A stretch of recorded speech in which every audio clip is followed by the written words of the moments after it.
Hello and welcome to Talkin' Baseball. Luis Robert. He's a New York Met. Ranger Suarez, we did Hall of Fame. It's a double up. It's a double up.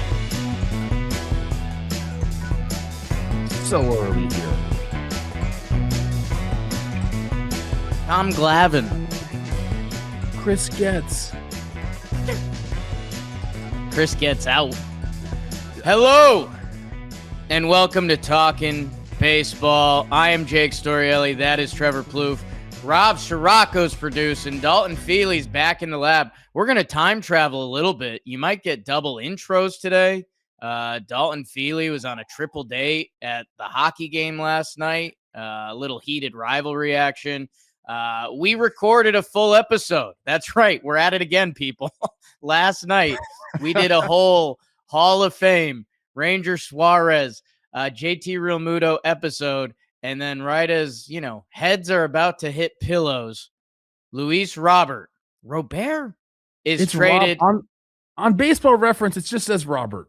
I know. I just got polluted for years by people being like, hey, stop being white. It's Robert. And now everyone's coming the other way to the New York Mets, linked for a couple years. The uber talented center fielder, some tough results in his recent play, but the Mets make another move. So we're here to talk about it again, Coach Trev. We don't care. You think we care about time?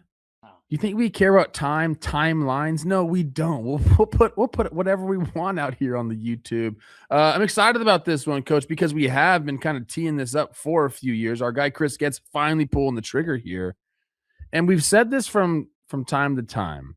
And actually, Jolly put out a video saying that he thinks this is fan-made fodder when you're talking about a fresh start for a guy. And I just don't believe it, Jolly. I'm sorry. I think sometimes you get stale in an organization and do need a fresh start. Is it always going to help? Absolutely not. It's up to the guy. It's up to the coaching staff of the new team. Like, what are the Mets going to do with Luis Robert? Because we know what he's going to do defensively in center field. He's going to be a baller out there. He's one of the best defensive center fielders in all of baseball. He's still, even in these down offensive years, has been doing that. So he's creating value for himself. But you're right. Over the last couple of years, we're talking in the sixes OPS, not the guy that we saw mash 38 homers or the guy that looked like he was going to be, a Mike Trout-esque type player. That was kind of crazy. What was that, 2021? He went crazy. There are some things, Coach, I've been diving into a little bit of video, a little bit of Baseball Savant swing metrics. There's some things that they can do. He's made some changes. In 2023, this guy was mashing fastballs. 24, 25, not so much. If you look at the swing, to the naked eye, it looks kind of the same, but when you kind of dig deeper, there are some differences. And I'm hoping the Mets development, like player development, can get in there and say, let's get back to the time when you were mashing fastballs, because everything falls off of that. If you're on time for the fastball, you're able to make adjustments, you're more consistent with your contact. I think that's what we're going to see. Do you want to know what I found? Yeah, I'll be honest. I'll give one Jakey weird thing along the way. The phrase "the naked eye." How did that start about? Genuinely, like saw it with the naked eye. I don't know. It's a phrase we all know. Like without help, Right. What about binoculars or a magnifying glass or a microscope? The naked eye is just the naked eye, Jake. I'm so mad we didn't have the zoomed out producer shot because Palmer the dog making a little shout out. Gosh.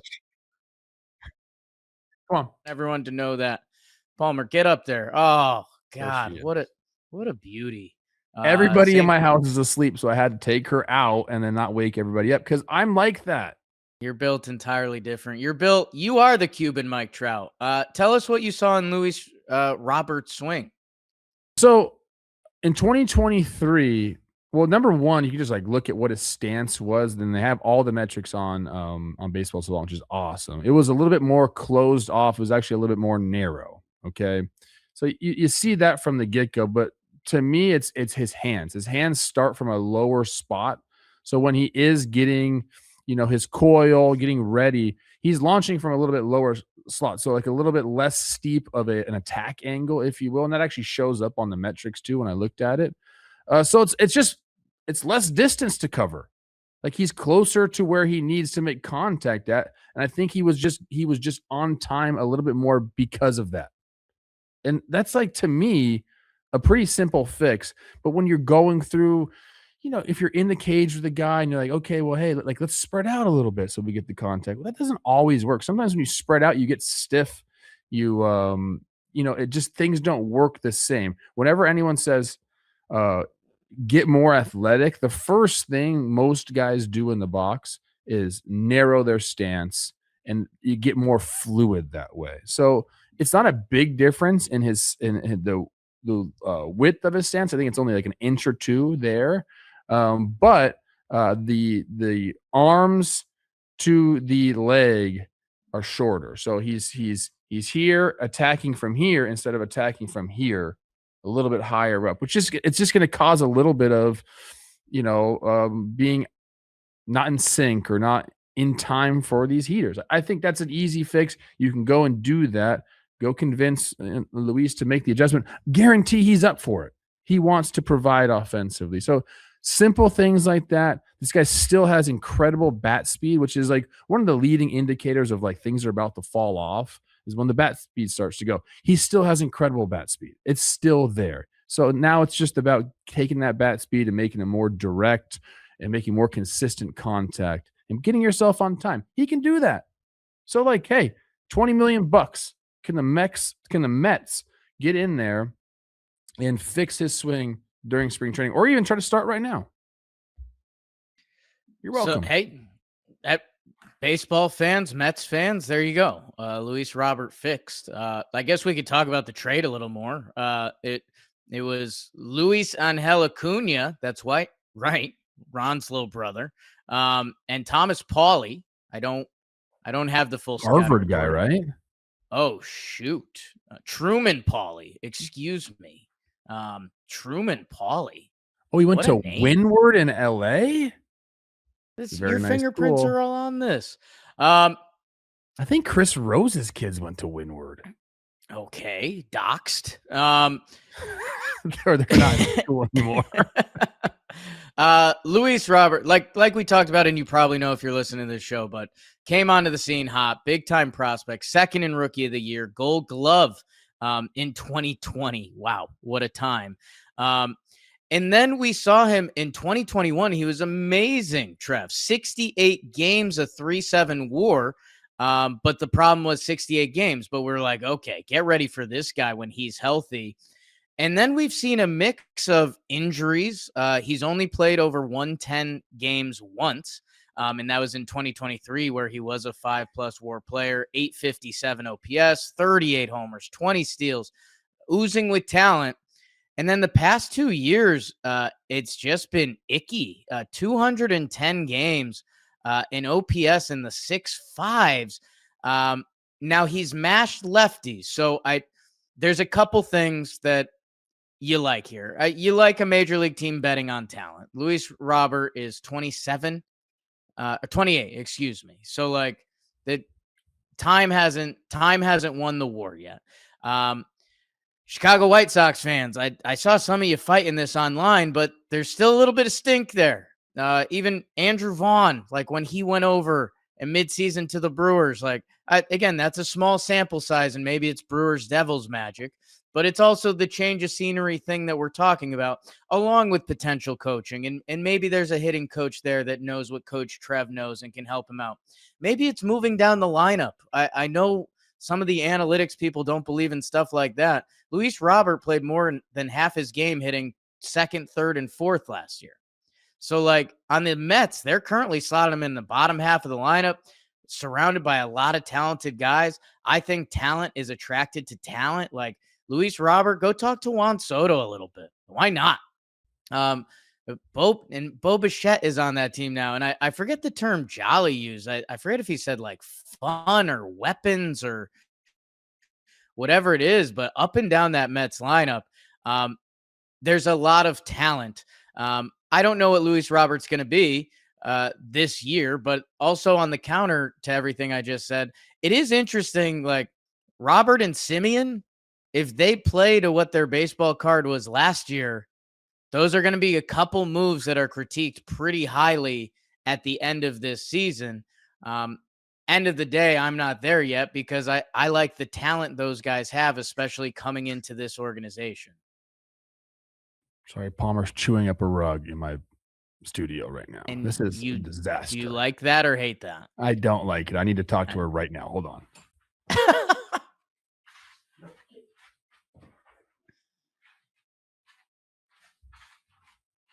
I'm back. You're back. Where were we at with this, Coach? I listened to what you have to say. We talked about Robert hasn't been great. The Semien move is, I think that gets magnified a little bit. The Mets have made their moves, and we generally kind of like it.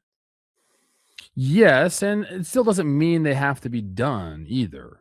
You know, right now, I'm assuming the lineup would be Soto in right. You have Luis in center, and then some sort of Taylor, is it Benj? And maybe a Brett Beatty out there in left field. So, like, they've been linked to Cody. Is Cody still going to play up? Like, hey, there's still a spot for me there. Like, we're expecting Bellinger news at any freaking moment. But again, I think they've tried a bunch of people out there in center field. If my memory serves correct, it's been Bader last year. They went after Mullins. Obviously Taylor there. So like David Stearns has been trying to find his center field piece. I like the move, Jake. I do. I think it's interesting because you did give up a ton of money to get Luis Angel Acuna Jr. from, was it the Rangers? The Rangers had him, right? In the Max Scherzer trade. You ate a bunch of that salary so you can get a better prospect. You liked him. I liked him as a player, but it didn't really happen for him there at the major league level. So maybe he will get a fresh start. He'll get to go work with my guy Derek Showman, former Twins assistant hitting coach, who got hired this offseason. See if he can kind of get more playing time, more consistent playing time. Could be good for him as well. But yeah, I mean, to me, it's like, this is low risk. It's low risk for like a pretty high ceiling here, Jake.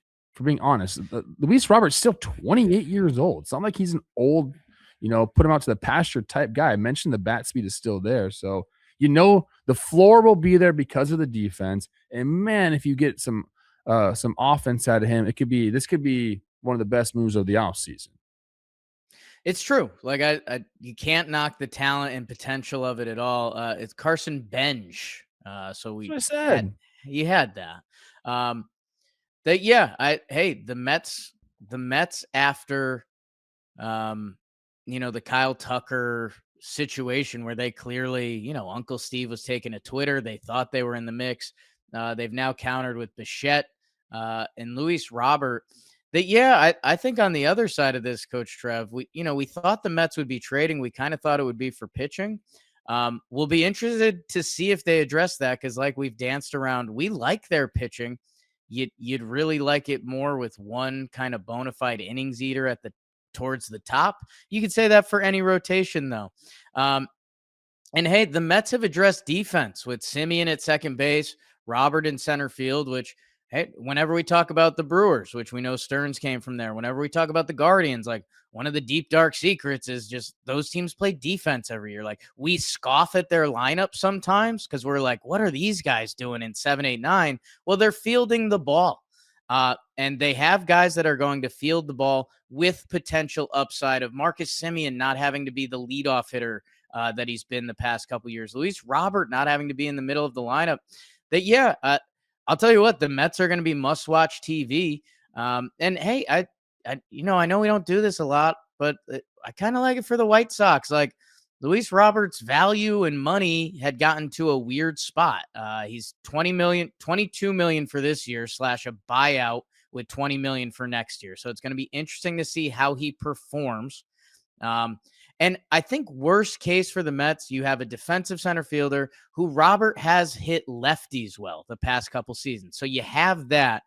The only downside of that is, okay, the stats that we've told you about Robert, the 85 and 86 OPS plus the past 2 years, if you're mashing lefties, well, then you've really been struggling against righties. So there is risk to this health-wise for Robert, who doesn't have a lot of big games played, and performance-wise, but you're taking a chance on potential, and you're using Uncle Steve's wallet, which should be the Mets' advantage. Yeah, now the White Sox picking up those options, we kind of were like, okay, like what's up with that? I think they did the right thing. By picking up the option, you get Luis Angel Acuna, essentially. And don't forget about Paulie, my LA guy. I never do. Harvard. I'm looking at this the average bat speed page here on Baseball Savant. It's a pretty good indicator of who's going to be banging the ball around the park. Not every big hitter is on there. Like Judge isn't leading the way. I mean, he's seventh. His picture just wasn't there. But like that's one thing that people, continue to try to work on and increase every single year, and there's ways to do it. Luis Robert has been steadily in the top 15. I think he was 14th in 2023, and actually this year he was 18th. So he's like at or near the top of the leaderboard there, which is again a good sign for if you're a Mets fan, you want to take some solace and say, hey, we can get some offensive production of this guy. It's the fact that he still is swinging the bat with some vigor, if you will. 90th percentile outs above average, sprint speed, and bat in 2025. I think the only two to do that were Luis Robert and Julio Rodriguez. So, and I mean, the rest of this episode, we go on to talk about kind of great center fielders and how center fielders should be treated different. So the chance that he has this potential, if the Mets do think there's something they can tap into, you can be getting an elite player in this league, for the price of that salary dump with Max Scherzer that, I don't know where Luis Angel Acuna's prospect status is. I know he had a 4-homer winter league game. Yes, he did. Last one was a position player pitching. I don't need to come at that, but, hey, you look at the White Sox and there's a lot of young, fun guys on the field, and the path of baseball, none of us can predict it. Maybe in a couple years, they're looking at some really fun guys on their team. I don't know their AL Central hopes, but I think that's it. Cody Bellinger, sign. Do you know who's right in front of Luis Robert on the average bat speed list? Shohei Ohtani. Yeah, that guy. He's on every list. He's on every list. He's on every list. He's on pitching lists. Rob, just scroll up and just look at the names. I mean, it tracks. Right. It tracks. These guys are bangers. Matt Wallner. The Minnesota Moose. I can't tell people what I've been doing with Matt Wallner, but it's good. Sounds gross. Okay. Hey, Joe. Incoming massive season. I love it. Hopefully the same for Robert. Hopefully the same for Acuna, baby bro. That's that. A rumor trade for years. Again, we recorded the rest of this episode last night with a lot of Hall of Fame and Ranger Suarez and Realmuto. So a little Talking Baseball super rep to get everyone back through January. Hello and welcome to Talking Baseball. Ranger Suarez is a sock kid. There's some ripple effects from that. And we got some center fielders in the Hall of Fame. Let's talk ball. I played center.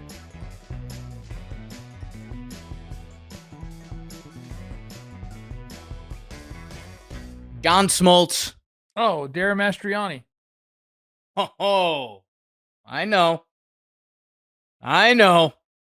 Hello and welcome to Talking Baseball. We got good news for the people. Everyone was so mad. You guys recorded an episode and you didn't release it until 3 days later. Well, now we're coming early. That's a little bit more my lane. I don't know. We got a big night tonight. It's the night shift. A gummy might have been nibbled on. I don't know if the vino's coming out. I do know we've got 2 new Hall of Famers, and we got 1 Hall of Famer in my heart. It's Trevor Plouffe coming live from the left coast. Coach Trev, how we doing? I'm doing great. Back from Chicago as, I have duties now. One of my many jobs, I'm calling plays for the Los Angeles Rams during the playoffs. It's not a big deal. We're on to Seattle. But yeah, I needed to get this episode in. I felt like we hadn't talked in a while. And here you are answering the bell. I said you look like Kirk Signetti. You did not take that very well. I mean, I meant it as a compliment. I'll let the comments go. I think if the shoe's on the other foot here, and if I was like, Trev, you're looking like Coach Sig today, I don't think you're loving that. The mustache is interesting for me because I get it. Like some people like it and some people think I look terrible. It's it can be seen as aggressive. I think it works. I saw it pop up on a social clip and I was like, yeah, I'm there. Right. And then yeah, I don't know. I can't deal with you calling me Signetti. I see Rob on the production side. He's looking at pictures of Signetti, and that's not the energy I bring to the table. I do, Trev, you and me, we're always about to fight or F or F, as we say. I want to give a shout out to our listeners, not because they listen, even though that's awesome. Not because they're the best people in the world. That's great. The comment section on our Kyle Tucker episode that we delayed by 3 days was actually pretty hilarious. It was a lot of jokes like, hope the Bears do okay this weekend. It was a lot of, I wonder where Bichette's going to sign. So you know what? Sometimes the internet and comments can end up in the bad place. Our people brought the noise this weekend, and I'm proud of them. Yeah, I know. We didn't know what to do. I called for the release early. We decided not to, what do they call that? Cannibalize views, I guess. We'll think about that in the future. We'll take it under consideration. Comments have been, you know what? I will say this. The YouTube comment section is usually phenomenal because that's people that have actually listened to the episode. Social media has been not so great, but again, that's okay. Like, I think there are going to be times where we just kind of get shelled and we got to take it. Like people don't like our views. That's okay. Like that's part of it. That's why we're the best in the business because we will look at those and, consider what's happening. I think when we get into this CBA thing next year, it's going to be, we're going to be in the weeds, Pop. And I'm okay with that. I want to hear different opinions. And I think you called it. And then we put a clip out today about it's the fans, man. Gotta listen to the fucking fans, Jake. And I want to make sure that we always continue to do that. And we should be the leading example for Major League Baseball. Fans first. For the fans, by the fans. We are fans. Foo-foo instead of FUBU. I don't think that works. But no, and it was kind of cool. I listened to a little bit of Brother Jeff. He was on McAfee and he was kind of echoing the same sentiment because we're in a society that people will divert their attention. There's so much stuff to divert your attention to that if you screw around, you'll find out that it was kind of everything we were talking about in this, what feels like a pivotal moment in the baseball scene where we have an Asian Babe Ruth, where we have the Statue of Liberty is hitting 60 home runs a season, where the sport's back. In a world fighting for attention, there's all these pockets of 30 fans that tune in for 3 hours every night for 6 months. We got something, people. Let's not CBA today. Okay. I think, Trev, the Ranger Suarez signing, which big money, a team that has been a hot topic of the offseason, especially recently. And this might surprise people. I think I want to do a little Hall of Fame quick. I don't know. I know you wanted to talk some Hall. I wanted to talk some Hall too. And normally when the Hall of Fame stuff comes out, you and I shrug a little bit and we kind of do like, yeah, man, that's those are two great ball players. Like we don't really know what to add to the conversation. This year, there's a little wrinkle with a pair of center fielders getting added to the mix that, there's some center field history. There's a little bit of Beltran's post-playing career that is now tying into other players on the ballot that you, right before the show, you came to me and you were like, hey, I want to talk. You said you had a Chris Rose Hall of Fame question, so I can't wait for that. And I also wanted to yuck some Hall. So what do you got? Well, I think the reason that you and I feel like we have nothing to offer the Hall of Fame discussion, I'll Just give you clip that. I'll give you a reason. I Clip actually that. thought about this today. I'm like, why do I not care about the Hall of Fame? Mm. Like, I respect the past and the history of baseball. I love old school players.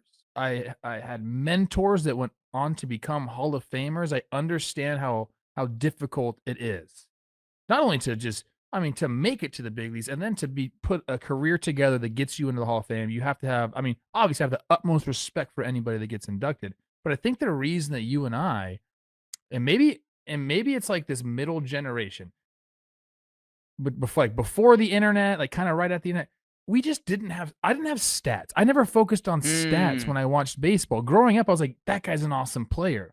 And like, if you wanted to find the stats, I surely was not going to Baseball Reference.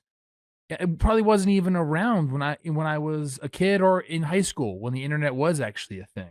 So like, I just would like, I like this player. He's awesome to watch.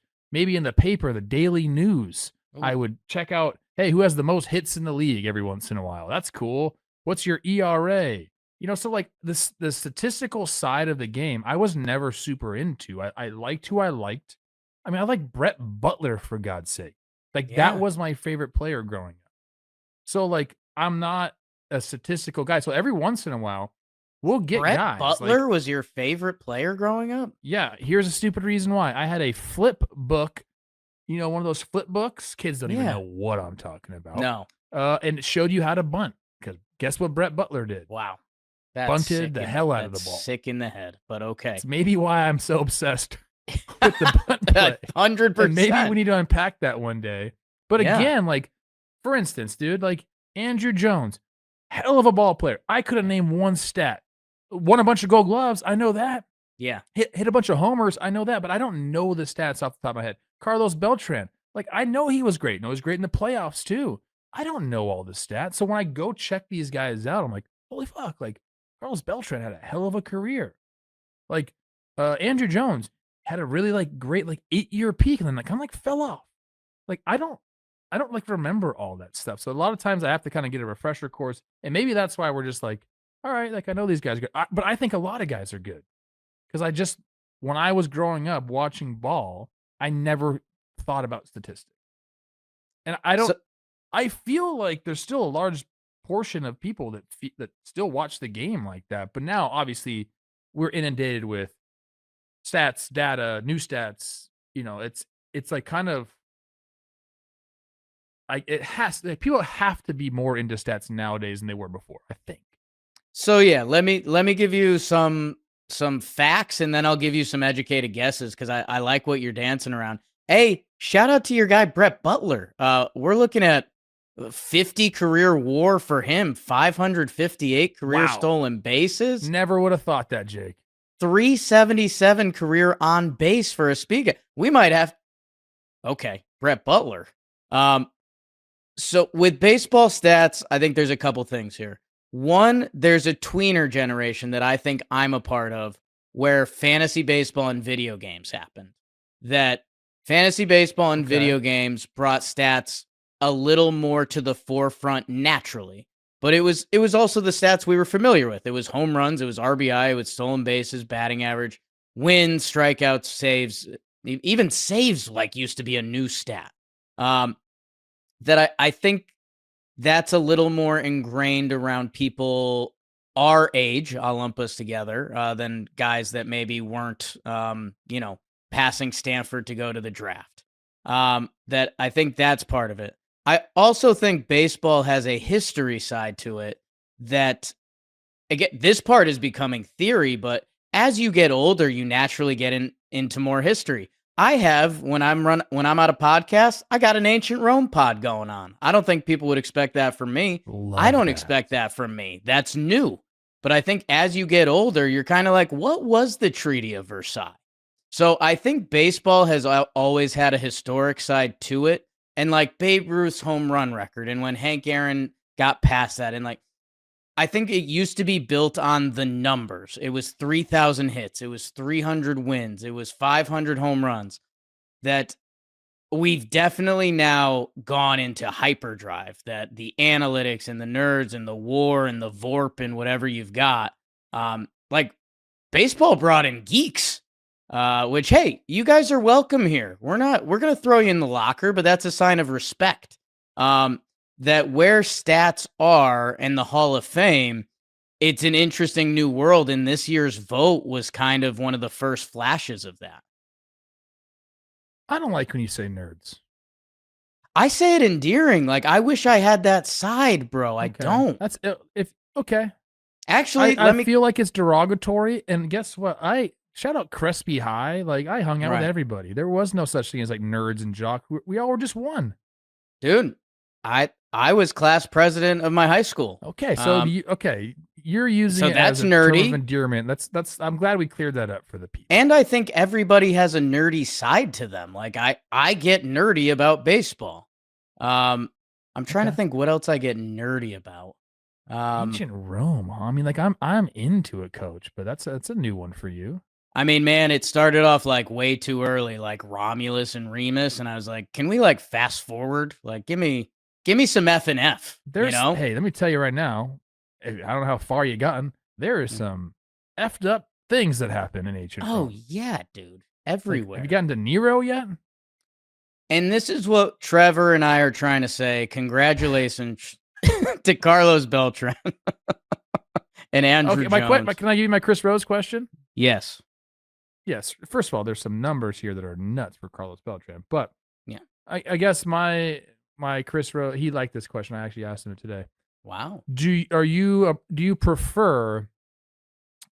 Because I think both are like equally as hard, but do you prefer a guy that went 15 to 20 years consistently above average, 3 to 4 WAR a year, kind of in that like 880 OPS, the 25 homer guy, but for a long period of time stayed healthy? Or do you prefer like an Andruw Jones who like 7-8 years was one of the top 5 players in the league consistently and racked up all of his value in those years? Like, I guess, who do you respect more? So I lean the guy with the higher peak. And again, everyone's it's a different flavor of ice cream. That's normally my lame statement for situations like this. But another Scott Van Pelt line that's one of my favorites. How good is your good? Wow. And man, that's a fun thing to go to the drawing board with. And again, I don't want to knock a guy, because as I get older, the appreciation for, what Scott Rowland did into his later years and some other guys, that also deserves to be appreciated. But when you're talking about the Hall, I want a little flash in there. I want the bang. Like, it is a little weird when you get into some of these conversations about guys and it's like, yeah, he never finished top 10 in MVP. And you're like, ooh, that's, over their 15-year consistent career, nobody ever considered them a top 10 player in their league. Things like that do get a little weird for me. But everyone has their own case. But that's why I love these center fielders. There's a Beltran off the field that we'll probably get to in a little bit. But, dude, home runs and stolen bases. Beltran has 400 and 300. I believe he's one of 6 players to ever do that that's played the game of baseball. A-Rod, Barry Bonds, Willie Mays, Andre Dawson. Yes. And one other person? I think we're missing one. I took 2 pictures. I'm so pathetic. I took 2 pictures while watching MLB Network because it's cool center field stuff. Going off Beltran, because he's one of the 5 or 6 on that list. Andruw Jones is one of 4 players that ever has 10 gold gloves and 400 homers. It's Willie Mays, it's Griffey, it's Mike Schmidt, it's Andruw Jones. So this is where stats with baseball get fun, because you can kind of chop them up to tell your story a little better. And for me, Beltran is a little bit more of a compiler. And that hits some WFAN chords with some people. With peak years, though, I mean, what he does from a power speed standpoint, we've only seen from literally a handful of people to ever play this game. Andruw Jones, like you mentioned, with his peak and the 10 gold gloves that came before age 31, he's a guy that came out of the post-steroids era. That this is my Ken Griffey versus Barry Bonds argument. Like, okay, one guy we know is on the sauce. If you do the first half of their careers, Griffey had him. When you start doing the sauce years, Bonds ran laps around him because Griffey's body fell apart. And Andruw Jones, well, we're starting to do apples and oranges a little bit there. But Barry Bonds had seasons in his 38, 39, and 40-year-old season that we've never seen before while he was on juice. So I kind of went rabid Jake mode there for a second. But I think these two are clear Hall of Fame players. When we do the all JM team, we have the most prestigious award in baseball. We have a center field spot because that position is so difficult. And the other stat that popped up that was just jarring, and I am stealing this from MLB Network, center fielders in the Hall of Fame. I think we currently have 9 ever. Ty Cobb, Tris Speaker, DiMaggio, Mickey Mantle, Willie Mays, Duke Snyder. Then from 1980, it's Kirby Puckett and it's Ken Griffey Jr. What? That I'm glad Beltran's in. I'm glad Andruw Jones is in. And if people are asking at home, Bernie and Kenny Lofton should be in the Hall. Yeah, I think it's just so difficult to stay at center field. And Kenny Lofton, absolutely. Your dad, absolutely. Golly, that's a crazy stat. You just got me right there. Again, that's where I was kind of like, while Dalton's at a hockey game right now, looking like he's on a date with some chica, I'm watching MLB Network, and they got all sorts of stats flying around. So, Dalton, let's go. I was going to give this like Andruw Jones is like Ken Griffey Jr. light comparison. I kind of think I nailed it. Okay. Like as cool, I think he's as cool as Ken Griffey Jr. is, as smooth as Ken Griffey Jr. is. Just didn't have like the bat was not what Ken Griffey Jr. No. was. It was good. Hey man, for the 8-year peak that he had, 1998 to 2006, I'll give him those years. An 866 OPS, winning the Gold Glove every single year. That's pretty freaking good. But Ken Griffey Jr., I did 8 years for him from 90 to 98, and he it's like longer peak than that, but I just went for the 8 years. Gold Glove every year, 966. And so he's on a different level. So I think I kind of nailed like Griffey light, like because Andruw Jones epitomized cool as well because he was so young, and just making those catches. He had the power. Yeah, man. And what an insane way to spell Andruw. Yeah. And shout out to Andrew Monasterio on the Brewers, the only other Andrew with the U in there. Love it. I think Beltran, baseball wise, accumulating stats, I think there's less people that would fight it. I think there's been an argument against Andruw Jones. But like you said, I'm with that early peak. And it just what he did and the team he's a part of, like, I do think that matters to a degree because the guy played 78 postseason games, I believe, 76 postseason games. He had a 796 OPS, but again, like that, for a center fielder that plays the defense he played, that's another half elite season in games that mattered. I thought you were talking about Beltran in the postseason. I mean, no, his numbers are insane. He's dotting it in the postseason. And by the way, I don't know if people remember this Jakey Lytics moment that I had during the year. Why don't postseason stats count towards your career WAR? Because I think that would end this conversation. I don't know how I feel about that. As a guy who never got the fucking chance. I know it's a little unfair, but the wear and tear is pretty real. Yeah, I get it. I get it. You're playing the games in the biggest moment. It's a counting stat. That's why. Okay, but count them. You know what I'm saying? Like, and again, put maybe spring training in there. My WAR will be up. I was a spring training baller. Gonna need those stats. And again, maybe there's a little bias in there because my guy Bernie played 121 postseason games 275, 371, and 850 OPS. And by the way, Bernie Williams also gets knocked for his defensive WAR, which didn't exist when he played. He has a negative defensive WAR, won 4 Gold Gloves playing center field. So, sometimes we live and die by the WAR. I don't know. I think both of these guys are Hall of Fame players. I think we get a little too tight about the Hall of Fame sometimes. And yeah, I think some of it's such a great, and this is going to come off as me hating on Andruw Jones. Yes. If his 62.7 career WAR wasn't the first thing you saw on the page, are we going Hall of Famer? Wild, right? Like when we made that the end all be all, and it's not a perfect stat. Well, it's good. It's good. And it's a good accumulation. Guess what? The best players usually end up with the highest WAR.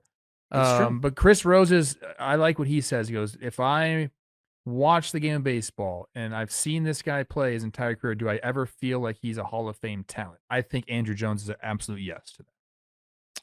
Yeah, and like you talked about with his peak years, and that probably is kind of a nice statement for your question there, like that I understand the people that fight back at some of these guys, and now I'm going to WAR, but these guys have like 8 WAR seasons in there, and Andruw Jones led in home runs with 10 Gold Gloves. Like both of these guys, you can point to not crazy cut up numbers and be like, yeah, no, that's a Hall of Famer.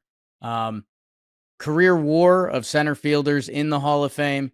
The only guy that's in the Hall the only guy who's not in the Hall of Fame as a center fielder above Beltran and Lofton, Mike Trout.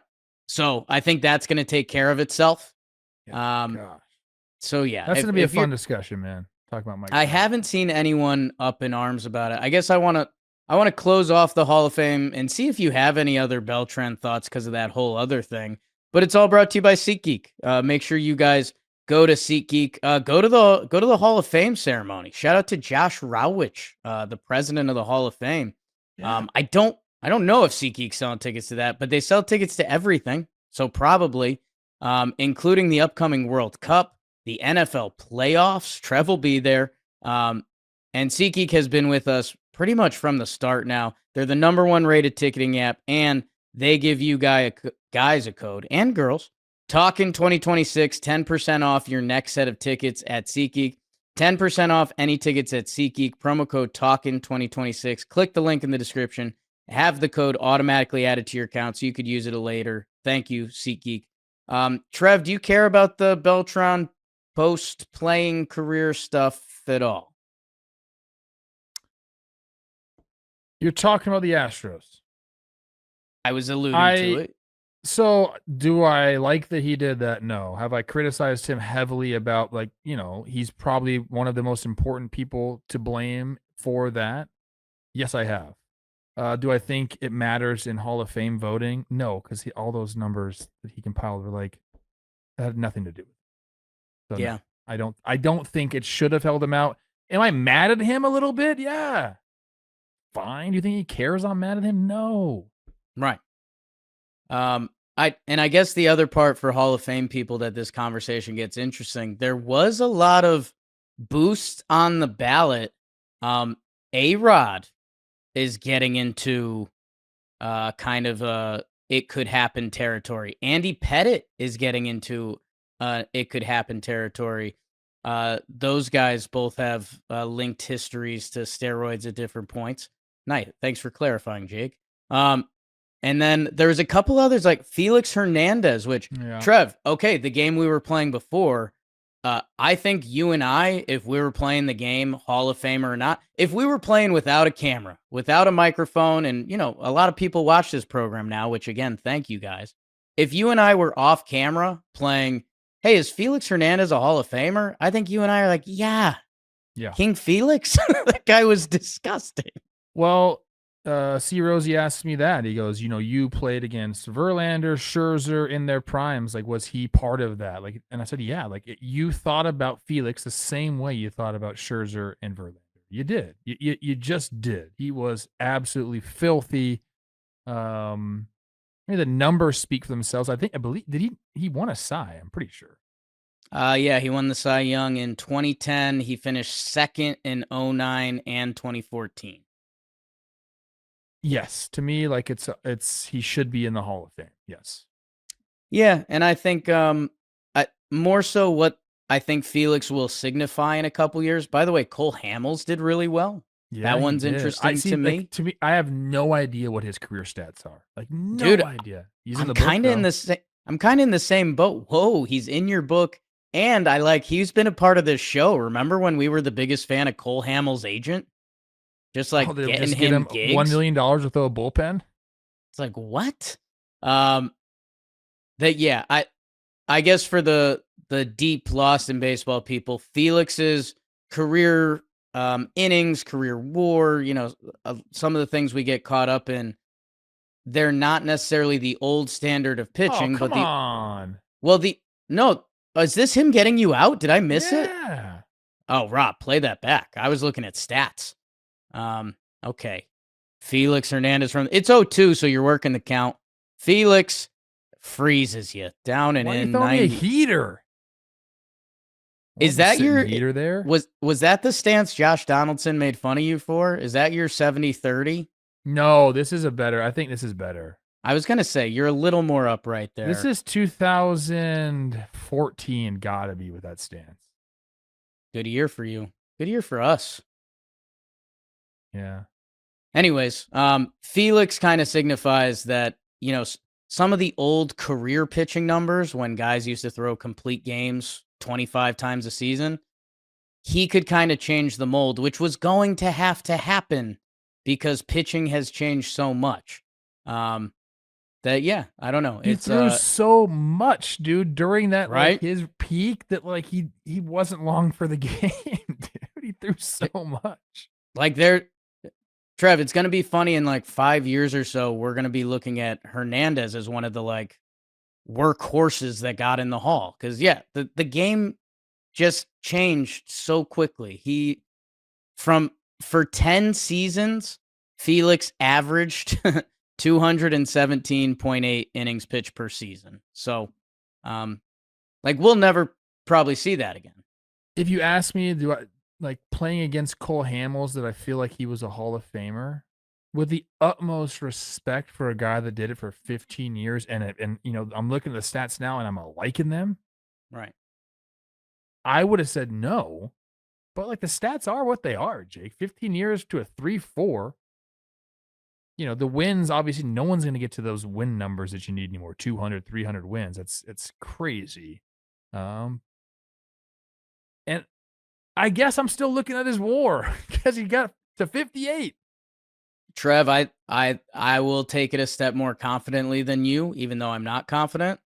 If I didn't know Cole Hamels' WAR, looking at his Baseball Reference, I would not assume he's a Hall of Fame player. It sounds mean. I don't want that to sound mean. Again, respectfully. He never finished fourth or higher in the Cy Young. That's what I'm talking about. Again, when you look at the numbers and you look at the WAR, you're kind of yeah. And I mean, Cole Hamels was very good. And this turns into the baseball conversation that a lot of baseball people like to have. So, again, I think it was his first or second year on the ballot, and he did very good. So that was some Hall of Fame chatter. I know not normally where I land. It looks like Chase Utley is going to get in. And then from the early scouting report I saw from the beat writers, Jimmy Rollins is a little low right now, but all the beat writers were like, Rollins was kind of better than Utley. So you might see that kind of pick up and become more of a thing. And I guess another one, don't look at the WAR for Chase Utley. Right. But there's also a feel that came with Chase Utley, but he had a 9 WAR season. Is that Trevor Plouffe taking Cole Hamels up top to bring the Twins within a 5-run lead? Got him. Don't put it there. Was that the combio? The famous combio? I think it was. Yeah, that was the epic run of 2012. That got me my entire life. Wow. Yeah. Thank you, Cole Hamels. And thank you to. Oh, let's watch the Oh. replay. Yeah, I think so. That's 70-30, coach. Look at this. Look at the leg kick. Look at the drive. Oh, and next batter popped up. That's Brian Dozier. That was a little Twins baseball 2012. Chase Utley would not like to hear me say that about him. He'd probably want to fight me. Yeah, and he might win. I think he's got that Silver Fox thing down. You've got a new trainer. Yeah, I got a new trainer, yeah. And Trev, I know you're setting a lot of goals for yourself, workout-wise, golf-wise. Did you see where Andruw Jones got the call? No. Rob, I'm gonna need you to get on the sticks quick. Andruw Jones was in the Dominican Republic with CC, Adam Jones, Pudge. It was a bunch of Hall of Famers. Jimmy Rollins was there. It was a bunch of studs that we need to find our way into that golf trip. Is this it, Rob? I literally just shouted out, like, CC, can I be your friend? He's like, no. I think it's Pujols' tournament. So, dude, me and Albert are tight, dude. You know who's in the middle of that, Trev? Your guy Yonder Alonso. I love me some Yonder. If Yonder can get in, I can get in, man.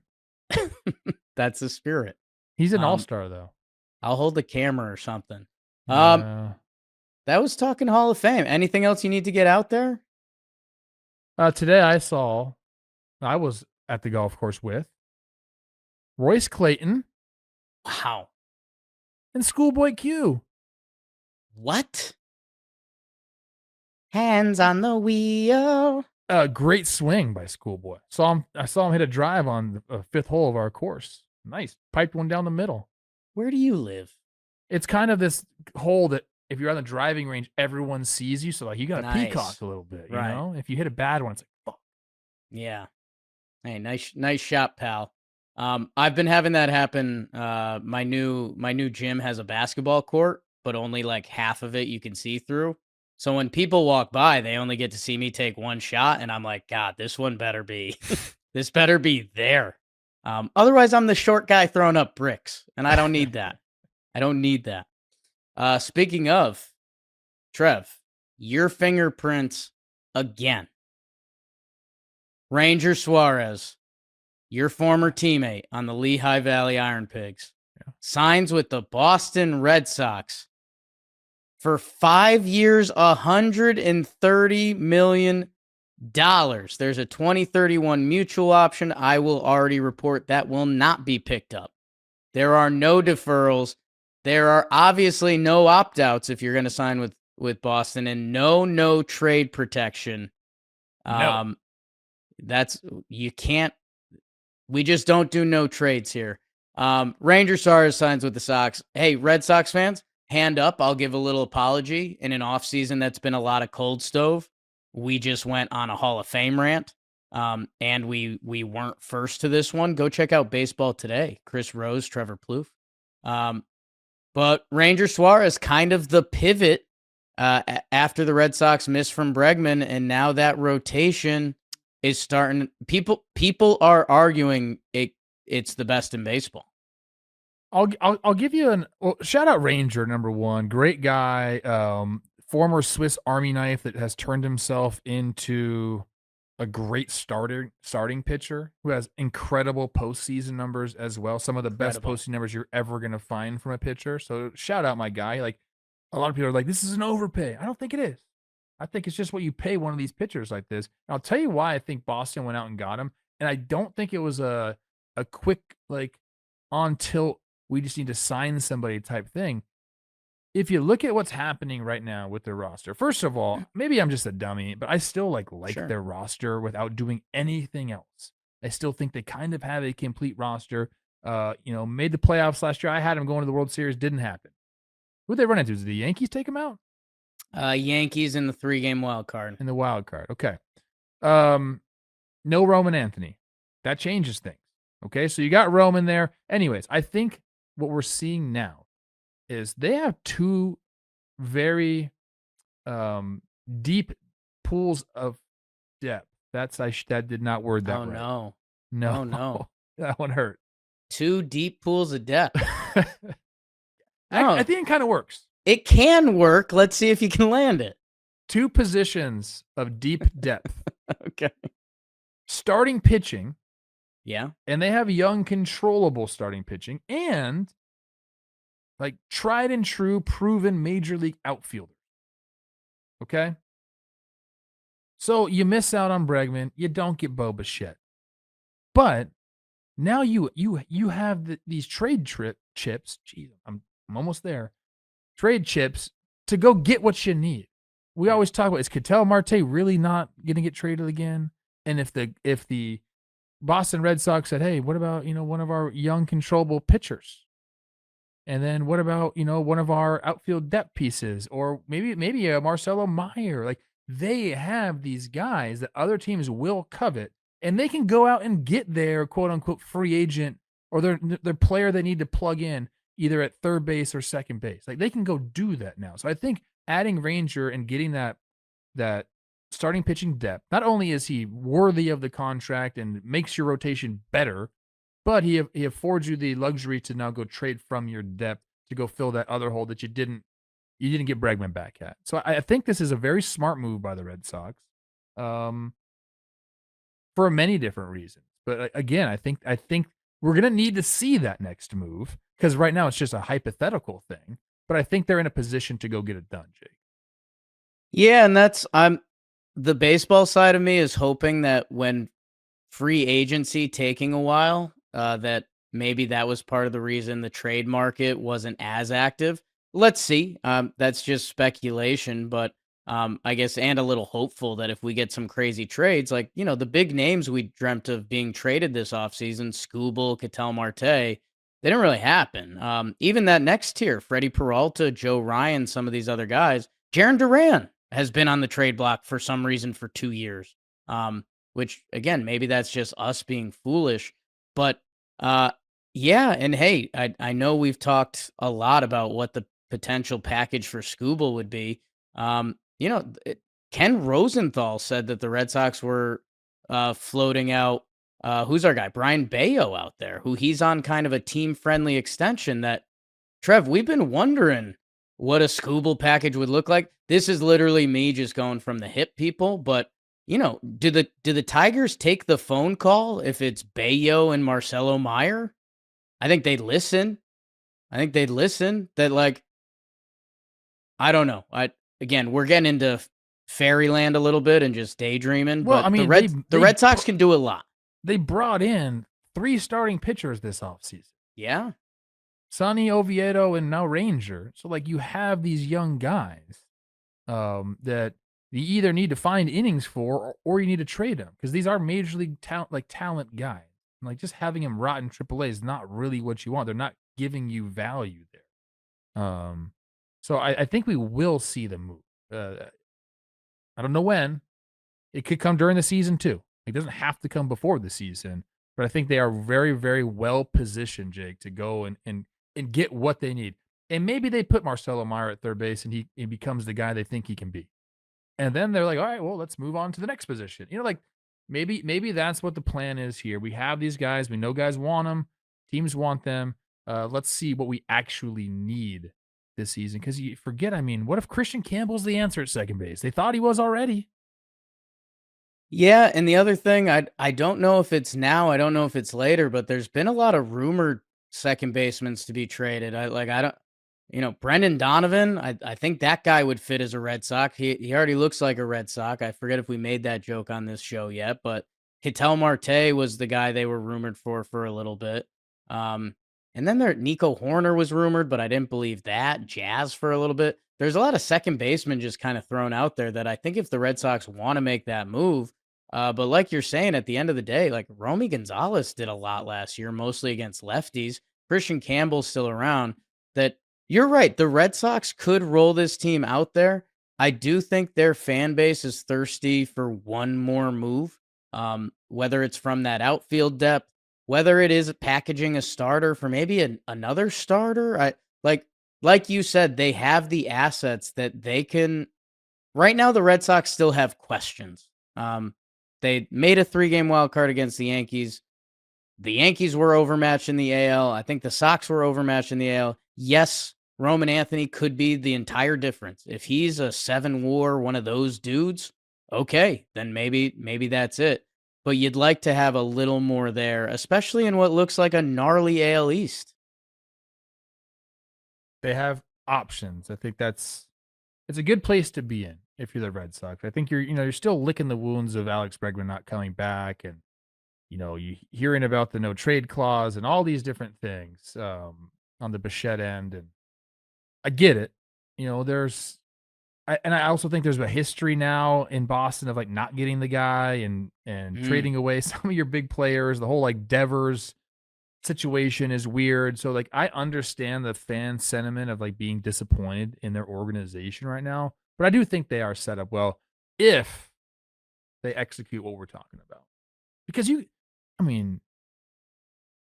can really see Roman Anthony belongs, and then you have a guy like Garrett Crochet who is just an absolute freaking monster, dude.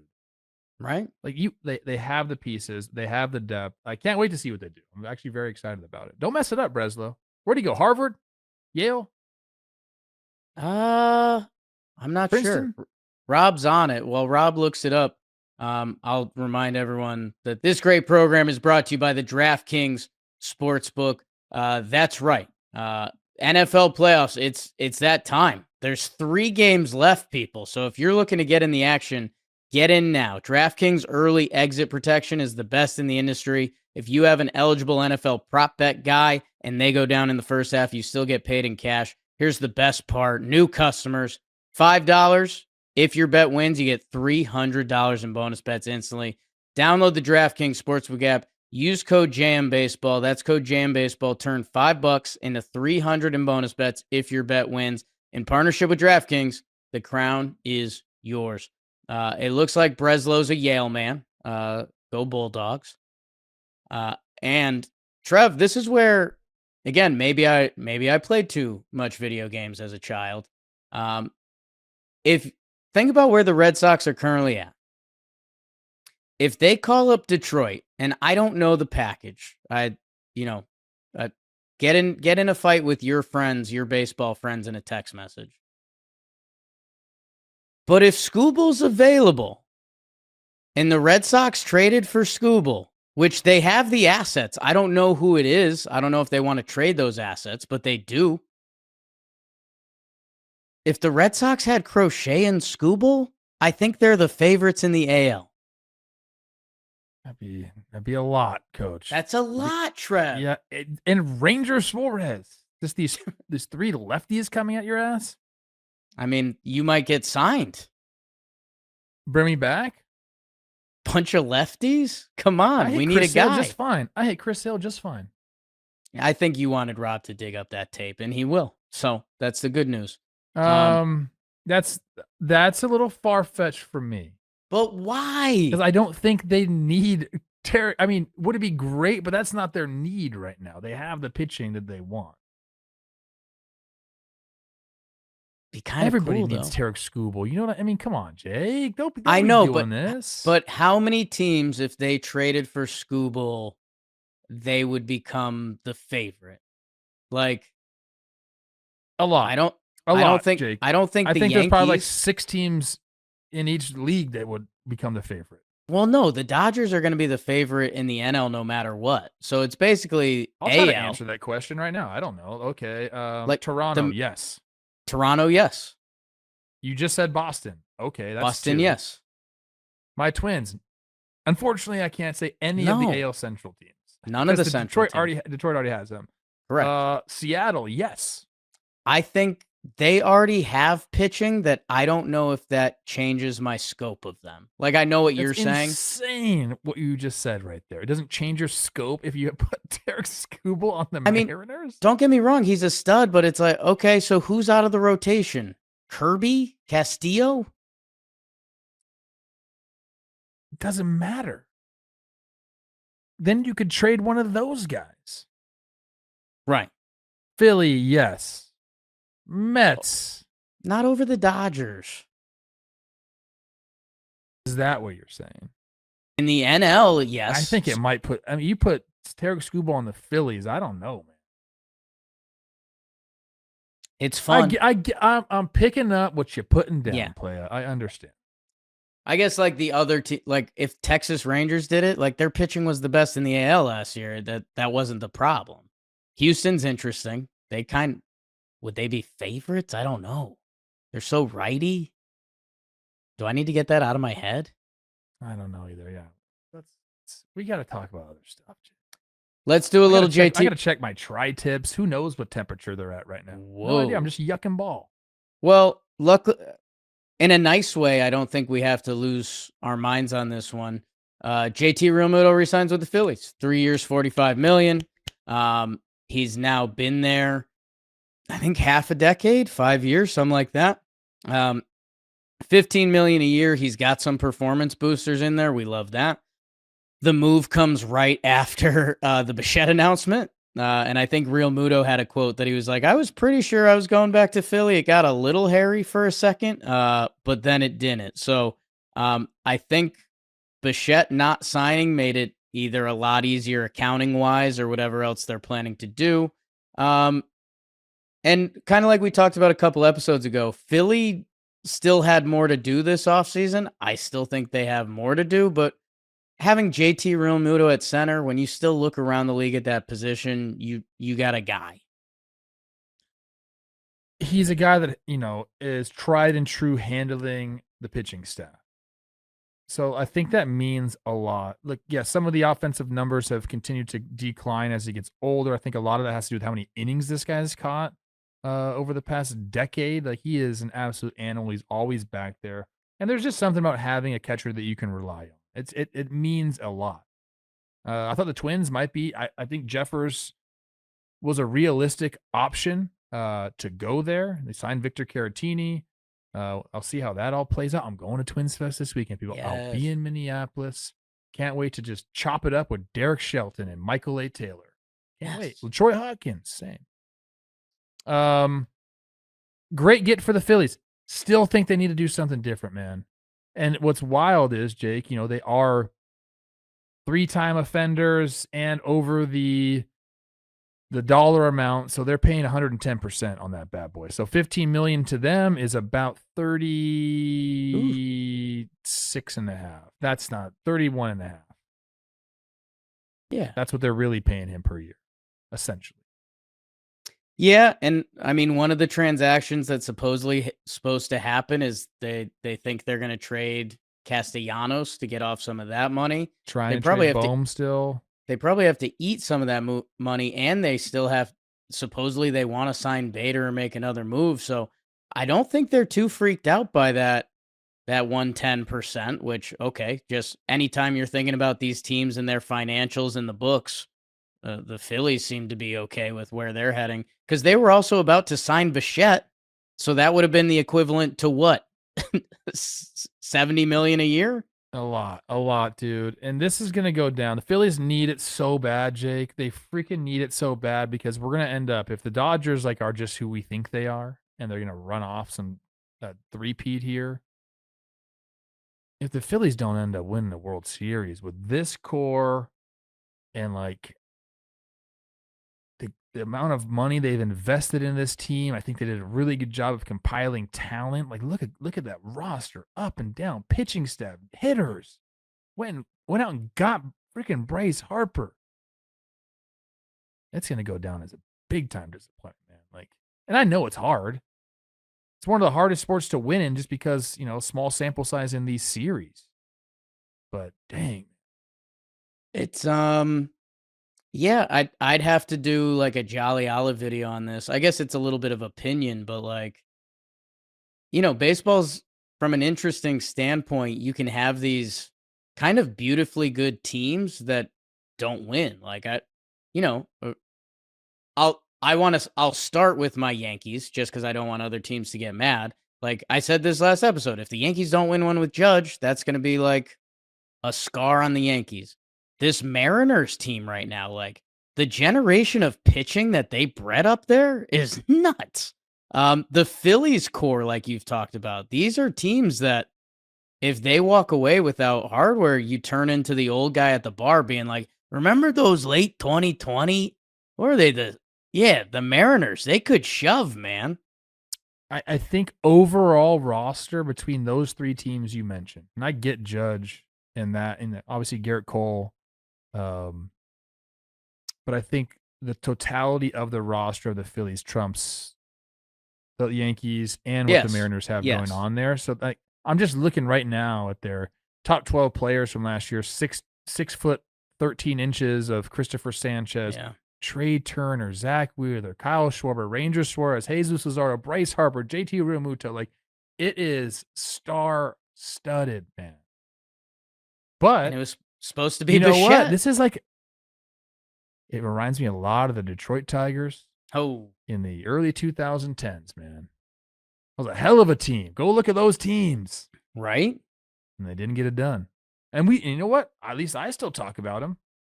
Well, and that's, again, I guess I was trying to say it in a nice way. Like, there's, like, the basketball or football teams that are great, they often get a ring or, they don't, and we talk about it later. I guess I'm trying to think of an example off the top of my head. Like, Barkley never won one, and he was on some great teams. Like, he's kind of the NBA's example of a person. Anyways, dude, those Tigers teams were, if you cleared my brain and you told me they had 2 rings, I wouldn't be shocked. Like, that's how good those teams were.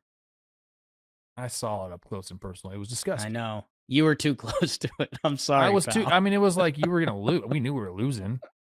That's tough. I'm like, I made it all the way. Now I got to face these guys. I mean, some like the pitching staff alone. I don't want to talk about it. Yeah, I know, man. That's gnarly. Okay, I think we have to wrap up. I think we've got to do a free agent forecast brought to you by SeatGeek. But I've now been distracted by another topic because it's a late night show, Trev. This is what we've been dreaming of for a long time. You're a competitive guy. Most people that make it to the show are. When you're facing a team like those Tigers teams, what does that do to you? Like, it's a sport in baseball where you have a chance, but also you were outgunned by them. I loved every second of it.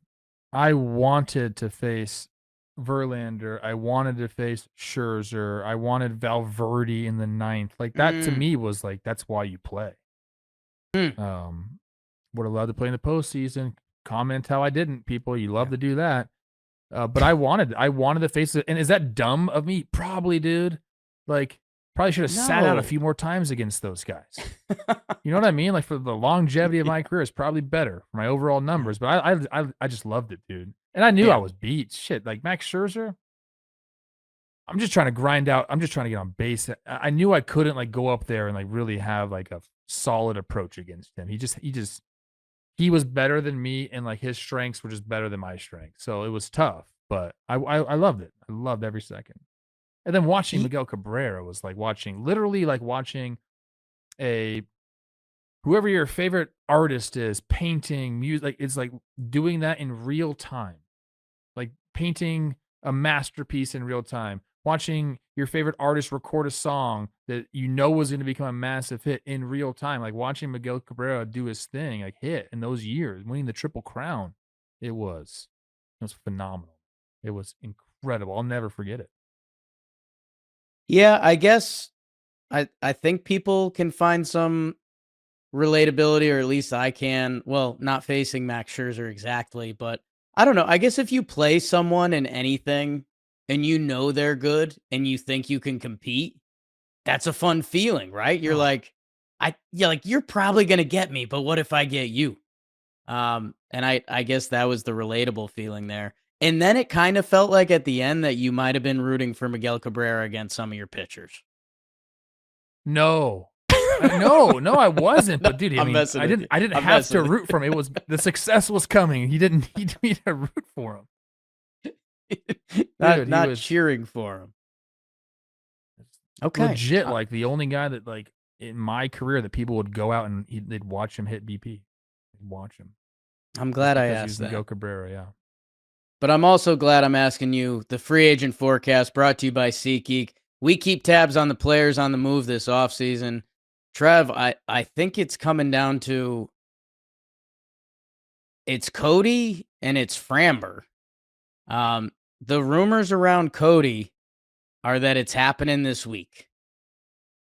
Is your Where are those Spidey? rumors coming from? Who knows, dude? Because I don't believe him. Because I think he's got the Yankees in a vice grip, and if anyone beats that, he's good. I don't know. Are you following any smoke or fire with either of those guys? I know that's not our normal lane.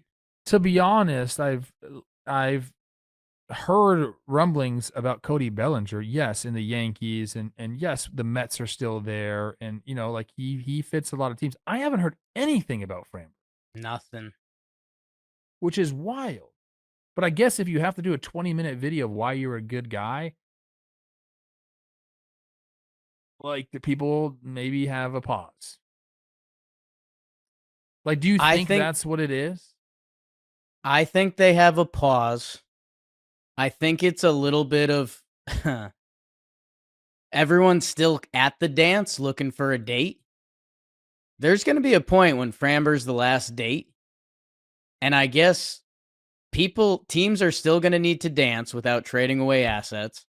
And the other weird Jake comparison I'll make, I think Framber's going to have if you've ever done an auction fantasy football draft where someone gets thrown out there a little late and you're like, I think everyone spent their budget. But it's like, no, you're still going to bid for that guy. Because what Framber can do for the next 3 years is pitch as many innings as anyone in baseball while having a low 3 ERA. Like, that gets you paid. I'm curious because he's 32. Probably he was I'm assuming looking for like 7 years, maybe 6 years. Maybe teams are not willing to go that far. If you're him, do you do like the 1 year prove it deal, or are you like, you know what, let me just lock in a 3-year deal with some good, like a good chunk of change? Like what do you do? Because he is kind of it's different. It's different for a guy like Framber. He is durable. It matters. That matters. To me, it does. I know there's some teammate stuff, and we only saw one occasion, which was a really bizarre one. And I think there's been rumblings that, by the end of Houston, he wasn't the most beloved cat. So I don't know how far that goes. What he does baseball-wise, he deserves at least a 3-year contract. The guy's a dog. Like, would a team balk at signing him for a 3-year $100? I think a team would offer that today. I don't think Framber signs that. What's he going to sign? Hey, man, if I'm Framber Valdez, I'm looking at what Dylan Cease signed, and I'm like, what the hell? Yeah. He's had greater success than Dylan Cease in this Major League Baseball league. And it's not like Framber does not have the arm. Ranger Suarez sits 90-91. He's a dog. So I didn't mention any of that because I don't care. I'll take Ranger Suarez all day. Like, Framber sits 95-96. Like, that curveball is one of the biggest wipeout pitches in the game. He throws innings. I don't know. I think everyone didn't have him at the top of their board. But as the board starts to get erased with the other names, then he is on top of the board. That I think Framber's going to do just fine. I wouldn't be surprised. I'll put my nuts on the table a little bit. The reported 5 for 160 for Belly. I think he can get in the ballpark of that. Quick math, that's $32 million. I think Did I that's just nail that. I think Nailed so, that. right? I Yeah. nailed that. That was great. You got it. Shoot, man. Look, I agree with you that we have this weird perception of players right now in Kyle Tucker and Framber Valdez. Kyle Tucker, and again, there was a fake social media post about Kyle Tucker not liking the game. I think there's other stuff going on. Like, okay. Like, he got what he got. He's happy where he's at. Shout out Kyle Tucker, stud. The Framber Valdez stuff, like, everyone's heard it. We saw it with our own eyes. We've also heard it from other people. Like, the clubhouse thing is an issue. Only if it's an issue. Like, go somewhere else where, like, someone's not going to put up with it, and it won't be an issue. I promise that. What'd you say about Vladdy in Toronto? Think Vladdy's going to let that happen? No, he's not. So get someone that can handle him and let that guy go out there and slang the ball 32 times for you to a low 3. Would you like that? I think I'd like that, yeah. That's your job as a manager. I would, if I was a manager, I'd be banging my fists until like, give me that guy. I got him. Framber, bad teammate, bring him over here. Bet he won't be. Like, that's what you should be doing as a manager. That's your job. Yeah, I don't know. And Again, now I think I'm going to get calls to be a manager because that was pretty inspiring, if I do say so myself. You're going to get calls to be a manager. If the Red Sox trade for Skubal, Tampa has your number. I've seen it. I will, you know what? One day, maybe one day. Maybe one day what? What's that mean? I'll be a manager. Oh, okay. Yeah, if you wanted to. I think you like life too much. Yeah, it'd have to be like after my kids are like, oh, like me and be Liv, like empty nesters. We want to go live that travel life again. Bam, I'd do it. It'd have to be like Teddy's team. Oh, wow. Whoa. I took him to the cages today. Nice. I think that's what we got. It looks like Rob has one more video. You versus JV. What did I do? Okay. Oh, Down the line. Don't first pitch me. Oh, better hustle, go. Easy. What's that head shake by JV? Can't believe that I just gave up. And there's Ted Barrett too, by the way, right there. He's hey, I'm not Look being at that critical. eye black. Ooh, Trev, were you Team F boy? What was that? I wasn't not. That's a lot of cheek. Let's end this episode. Verducci in the booth. Oh, that's just bad base. No, that's a nice play by the first baseman. What am I supposed to do? You almost got back. It's a great play by the first Prince. He had a cannon. Prince was awesome. Those Tigers teams were awesome. We can talk about that another time. Coach Trev, Ron Gardenhire, shout out. Thanks to everyone for tuning in. Make sure you subscribe, share, as we leak closer and closer to spring training. Jake, somebody sign Framber. I think he's gonna be okay. What are we doing? I mean, maybe he gets Snelled. I guess. If I'm him, I'm going max money now. Yeah, 32.